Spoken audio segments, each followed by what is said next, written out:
Um, so I comprised out of that a list of 20 in no particular order. 20 things that I hope encourage you, 20 things that got me through, and 20 things that I hope help you, encourage you, motivate you. So without further ado, let's go ahead and get into it. Number one, self-esteem. Everybody always says focus on your self-esteem. The key word on focus on your self-esteem, the key word in that little phrase or sentence, self. Self. You have to focus on you.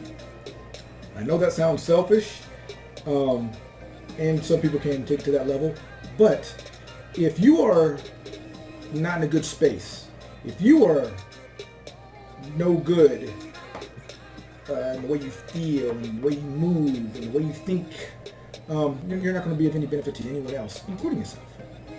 So realize that self-esteem first starts with self. Number two, you got to work with what you have.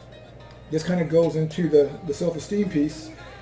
Is, yeah, sure, life could be, in theory, right, could be easier if you had more money, if you had a better job, if you had more support, if you had nicer people or better friends in your life, that kind of thing, right? But that's not always the case. So don't let that be an obstacle that you can't get through.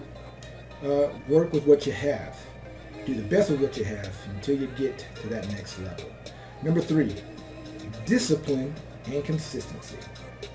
As you're implementing those first two, the self-esteem and working with what you have, you gotta have self-discipline. There's that word again, self, right? Self-discipline and consistency. Because if you're a hard worker and you're really doing the best you can and have a great attitude on Monday, but then on Tuesday you're complete polar opposite, in the long term, long run, it does you no good. So you gotta be consistent, and you have to have the self-discipline. And the self-discipline, and I've said this to a number of people, I may have even said this in some of the past videos, self-discipline, you gotta have something that motivates you. What pushes you? What are you doing it for? You know, how are you going to get to the next level? And money can't be it. And I know in the culture, we're all about, hey, getting the bag and doing all of that. And I get it because I'm a hard worker and I do that as well. But that can't be the only reason, because I've known a number of people in my life, and I'm sure you have too, individuals that have made good money. And they eventually get to a point where they're like, look, you can't pay me enough to do this job, right? And then they end up quitting. And we're sitting back here and we're like, whoa, you just quit that job? Right? So, for yourself, you know, to kind of help push you with that self-discipline, I encourage you to pick something other than money to motivate you, right?